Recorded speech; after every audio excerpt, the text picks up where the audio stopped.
Opa rapaziada, tudo certo? Nos últimos meses um termo vem crescendo muito na internet. O termo jejum de dopamina vem crescendo cada vez mais, principalmente pelo crescimento excessivo dos coaches de autoajuda. E por mais que nesse mercado de autoajuda existam muitas mentiras, o jejum de dopamina pode ajudar muito bem alguém que precise desenvolver melhor o seu foco ou até mesmo a disciplina. Resumidamente, o jejum de dopamina é deixar de lado os estímulos externos que te dão prazer imediato em prol do aumento do foco e da produtividade. E hoje a gente vai estar aqui discutindo um episódio da segunda temporada de O Incrível Mundo de Gumball. O episódio O Caipira explora muito bem o conceito de jejum de dopamina, além de fazer fortes críticas ao consumismo e à vida na cidade. O episódio já começa com uma forte crítica ao capitalismo e ao consumismo. A cena mostra o Gumball perguntando pro seu pai o porquê dele ter que ir pra escola. Afinal, quem nunca fez essa pergunta pro pai ou pra mãe? E o Ricardo simplesmente responde que ele deve ir pra escola para poder arrumar um emprego futuramente. O Gumball novamente insiste e pergunta por que ele deve arrumar um emprego. E o Ricardo novamente responde, só que dessa vez dizendo que ele deve arrumar um emprego para poder ganhar dinheiro. E o Gumball continua insistindo e pergunta por que ele deve ganhar dinheiro. O Ricardo dessa vez dá uma resposta que eu particularmente achei extremamente interessante. Ele responde que o Gumball deve ganhar dinheiro para poder comprar as coisas mostradas na televisão, mostrando o forte poder que o consumismo exerce sobre a sociedade. E novamente o Gumball insiste. Dessa vez ele pergunta por que ele deve comprar as coisas que a televisão mostra.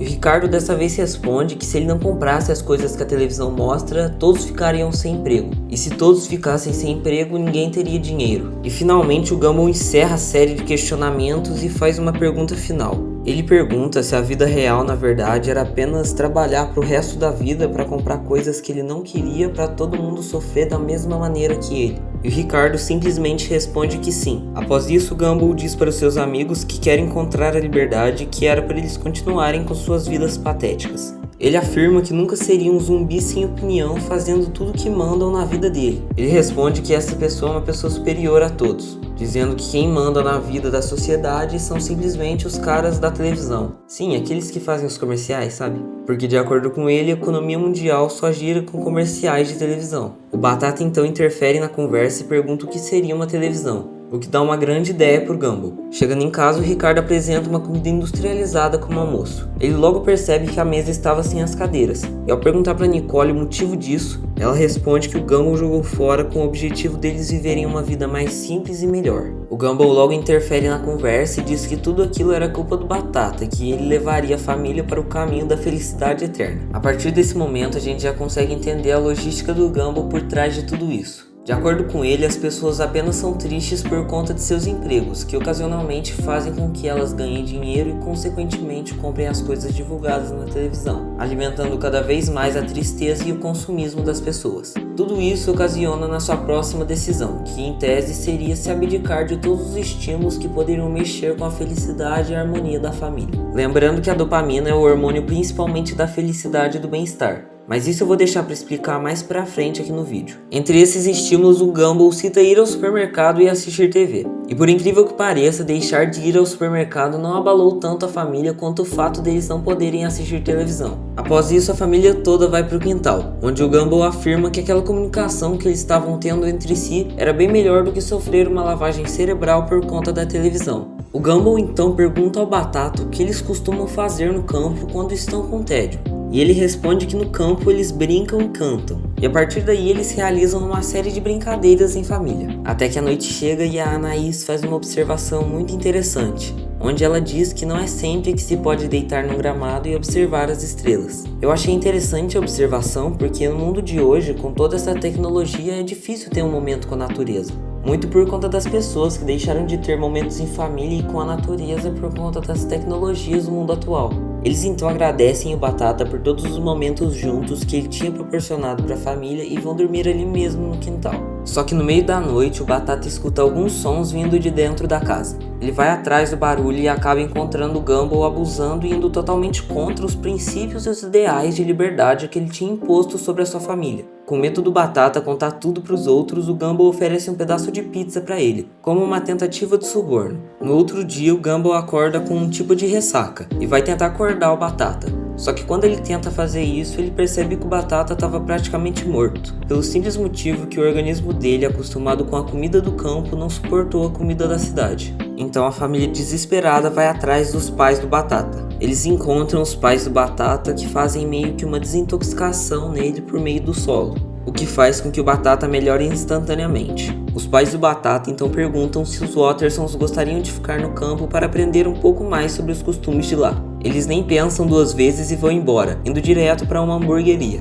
Aí o episódio termina e a gente vai entender um pouco mais sobre o que ele quer ensinar pra gente. É bom a gente entender que o termo jejum de dopamina surgiu no Vale do Silício, uma região nos Estados Unidos conhecida por ser o polo mundial de desenvolvimento e de tecnologia, onde abriga grandes empresas como Apple, Google, Intel, Samsung e entre outras. Essa região também é muito conhecida por abrigar pessoas que obtiveram muito sucesso na vida. E todo mundo sabe que para obter sucesso em qualquer área de trabalho é necessário foco e disciplina. Principalmente disciplina. Disciplina, resumidamente, é a capacidade que um ser humano pode desenvolver através da prática de determinada ação de forma organizada e perseverante, a fim de obter um bem ou um fim determinado. Ou seja, fazer o que tem que ser feito independente da ocasião. Mesmo se você tiver sem motivação e vontade nenhuma de fazer aquilo, você faz porque sabe que no fim vai valer a pena. Então tá, a gente já entendeu o que é disciplina e também entendeu que a gente precisa do jejum de dopamina para aprimorar cada vez mais ela. Só que agora a gente tem que entender o que é a dopamina. Ela é conhecida como um dos hormônios da felicidade e quando liberada provoca a sensação de prazer, satisfação e aumenta a motivação. Além disso, ela também aumenta os níveis de memória e de atenção. A dopamina também pode nos proporcionar uma intensa sensação de recompensa. Só que se a gente for olhar do ponto de vista evolutivo, nosso cérebro é projetado para recompensá-lo quando você está cumprindo com necessidades básicas de sobrevivência, como comer e beber. Mas por outro lado, nossos cérebros são programados para buscar comportamentos que liberam dopamina em nosso sistema de recompensa a todo custo.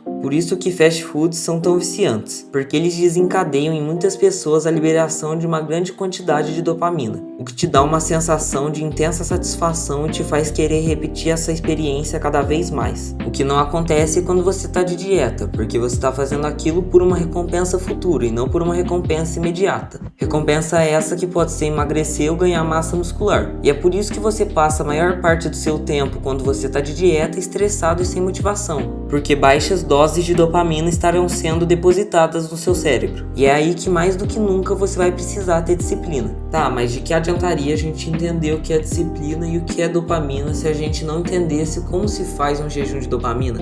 Primeiramente, você tem que entender que a função do jejum de dopamina não é eliminar totalmente essas distrações da sua vida, mas sim impedir que elas se tornem prioridades maiores do que as coisas que realmente importam.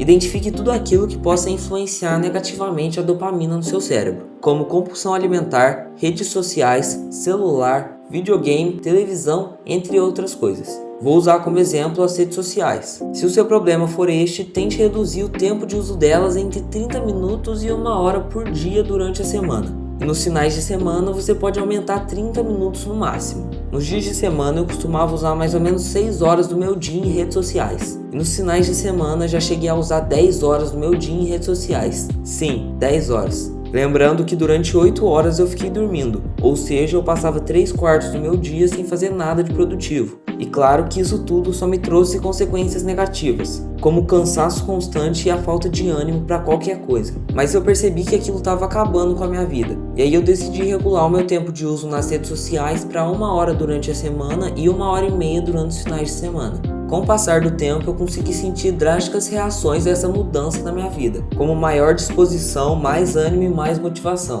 E naturalmente, com o passar do tempo, o seu cérebro vai sentir menos dependência dos estímulos que essas coisas liberam, fazendo com que você meio que não tenha tanta vontade de acessar essas redes sociais como tinha antes. E por último, leve em conta uma estratégia em 3 níveis: diário, semanal e mensal. Por exemplo, todos os dias tente concentrar os seus comportamentos impulsivos em espaços específicos, ao invés de ceder constantemente a eles. Ou seja, se você for usar 1 hora de redes sociais no seu dia, você as separa em períodos, como por exemplo das 2 horas da tarde até as 2h30 e das 6 horas da tarde até as 6h30. Além de reduzir a sua distração, isso vai melhorar gradualmente a sua capacidade de autocontrole. Já 1 vez por semana, evite este comportamento durante um dia inteiro. Ou seja, se o seu problema for a rede social, fique sem entrar nela durante 24 horas. E uma vez por mês, evite este comportamento durante 3 dias seguidos. Claro que isso é um exemplo que pode variar de acordo com a atividade ou o comportamento que a gente quer controlar.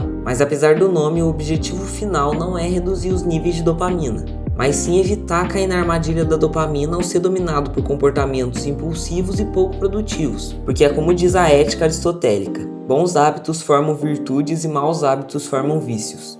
E para finalizar o vídeo aqui, eu só vou fazer um pedido para vocês. Comentem o que vocês acharam do vídeo e também comentem algumas sugestões que vocês queiram que eu faça vídeos no futuro. E só um aviso, tenham em mente que esse processo de desintoxicação de dopamina vai ser algo sofrido e muitas vezes doloroso, porque o seu corpo se acostumou com a maneira errada de obter dopamina. Mas sempre que você estiver pensando em desistir, pense em tudo que você poderia e pode conquistar com o aumento do seu foco e da sua produtividade. Mas saiba que independente de qualquer coisa, você consegue. E para você que ficou comigo aqui em mais uma jornada, muito obrigada, fica com Deus e até a próxima.